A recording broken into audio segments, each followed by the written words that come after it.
میں نے اجمیر شہر میں لکھا.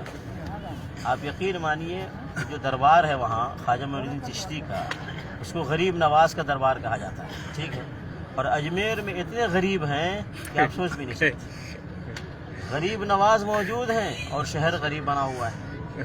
اتنا ہی نہیں، جب آپ دربار کے پاس پہنچیں گے سیڑھی کے پاس تو مانگنے والے غریب فقیر وہاں گیٹ کے پاس بیٹھے رہتے ہیں. کن سے مانگنے کے لیے؟ جو لوگ دربار کی زیارت کرنے آ رہے ہیں ان سے مانگنے غریب بیٹھے ہیں. دربار پہ جا کے غریب نواز سے نہیں مانگتے ہیں، کیوں؟ یہ سمجھتے ہیں کہ یہ غریب نواز نہیں دینے والے ہیں، غریب نواز کی زیارت کرنے جو آ رہے ہیں وہی دینے والے ہیں غریبوں.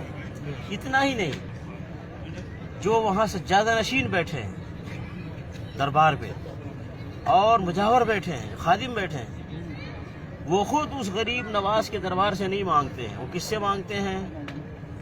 جو زیارت کے لیے آتے ہیں نا ان سے مانگتے ہیں، وہ ان سے مانگتے ہیں. اسی لیے مجھے خود بتایا ہے لوگوں نے کہ زیارت، آپ جانتے ہیں وہاں کیا ہے کہ جو غریب ہیں بیچارے مسکین ہیں ان کو تو کوئی پروٹوکول نہیں ہے. وہ تو جائیں زیارت کریں، 5-10 روپے ڈالیں، جائیں دھکے کھائیں. لیکن جو کاروں میں جاتے ہیں تو دور دور پھیلے ہوتے ہیں خادم لوگ، جو کاروں میں جاتے ہیں ان کو وہیں سے استقبال کرتے ہیں، ان کو لیتے ہیں اور دربار جا کر کے زیارت کرواتے ہیں. تو کبھی ایسا بھی ہوا ہے، مجھے لوگوں نے بتایا ہے کہ شیخ میں تو اجمیر دیکھنے گیا تھا دربار، لیکن آدمی لگ گیا دربار کا آدمی میرے پیچھے کہ یار یہ کار میں آیا ہے، کچھ لاکھوں روپے ڈالے گا. تو لگا رہا، زیارت کروایا، سب کیا. اور لاسٹ میں نے مجھے پیسہ دینا نہیں تھا، 200-250 دے کر کے میں نے جان چھوڑایا. وہ منہ بگاڑ کے چلا گیا. تو یہ جتنے وہاں خادم ہیں خود دربار سے نہیں مانگتے ہیں، مانگتے کن سے ہیں؟ جو زیارت پہ آنے والے ہیں ان سے مانگتے ہیں. لیکن لوگ دنیا والوں کو کیا کہتے ہیں؟ غریب نواز کے پاس آ جاؤ. یہ غریبوں کو نوازتے ہیں، غریبوں کو دیتے ہیں، بیماریاں بھی، صحت بھی دیتے ہیں، نوکری بھی دیتے ہیں، کاروبار میں فائدہ بھی دیتے ہیں، اور بلکہ یہاں تک کہ جو مر گیا اس کو زندگی بھی دیتے ہیں. ایسی بھی ایڈورٹائز کرتے ہیں، ایڈورٹائز کر کے دربار پہ بلاتے ہیں، اور بلانے کے بعد پھر ان لوگوں سے وہ مانگتے ہیں جو دربار پہ خدمت کر رہے ہیں. ہے کہ نہیں؟ ابے اگر غریب نواز دیتے ہیں، ابے خادموں، مجاوروں، سجادہ نشینوں، وہاں رہنے والوں، تم ان سے لے کر وہاں آنے والوں کو بانٹو.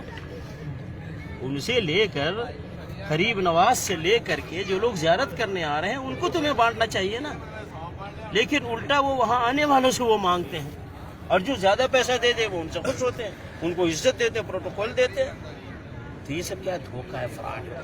بھائی وہ غریب نواز کیسے ہو جائیں گے خواجہ معین الدین؟ بھائی جو مر گیا ہے وہ محتاج ہے، وہ فقیر ہے، وہ مسکین ہے. اسی لیے ہمیں اس کے لیے دعا کرنے کا حکم دیا ہے. جو بھی دنیا سے چلا گیا ہے وہ زندوں کا محتاج ہے. جو اس دنیا میں رہتے ہیں کس چیز کا؟ ان کو دعائیں دی جائیں، دعائیں دی جائیں. اللہم اغفر لہ، اللہم ارحمہ، اے اللہ ان کے گناہوں کو بخش دے، اے اللہ ان کے اوپر رحمت نازل فرما، اے اللہ انہیں عذاب قبر سے بچا، اے اللہ انہیں اچھی زندگی عطا فرما، اے اللہ انہیں عذاب جہنم سے بچا، انہیں جنت عطا فرما. تو ہم جو زندہ ہیں ہم قبر میں جانے والوں کے لیے دعائیں کریں گے، ہم انہیں دعائیں دے سکتے ہیں. قبر میں جانے والا نہ آج تک کسی کو کچھ دیا ہے اور نہ دے گا، یہ عقیدہ بنا گیا. بے شک. اگر کوئی دے سکتا تو رسول اللہ صلی اللہ علیہ وسلم قبر میں جانے کے بعد اپنی بیوی عائشہ رضی اللہ تعالیٰ عنہ جو اسی حجرے میں رہتی تھی اپنی بیوی کو کچھ دیتے. اگر دیتے تو نبی صلی اللہ علیہ وسلم اپنی بیٹی فاطمہ رضی اللہ تعالیٰ عنہ جو وہیں پڑوس میں رہتی تھی اپنی بیٹی کو دیتے. وہیں پہ داماد علی رضی اللہ تعالیٰ عنہ رہتے تھے. اگر قبر میں جانے کے بعد کوئی دے سکتا ہے تو نبی صلی اللہ علیہ وسلم اپنے داماد علی رضی اللہ تعالیٰ عنہ کو کچھ دیتے.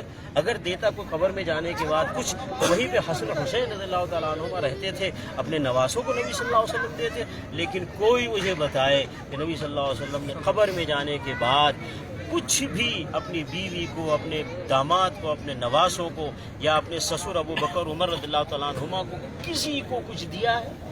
دیا ہے تو کیا دیا ہے؟ مجھے دنیا کے سارے لوگ بتائیں مجھے آ کر کے.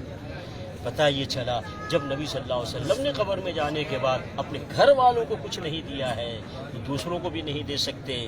اور جب نبی صلی اللہ علیہ وسلم نے نہیں دیا ہے تو اس کائنات میں کوئی بھی قبر میں جانے کے بعد کسی کو کچھ نہیں دے سکتا.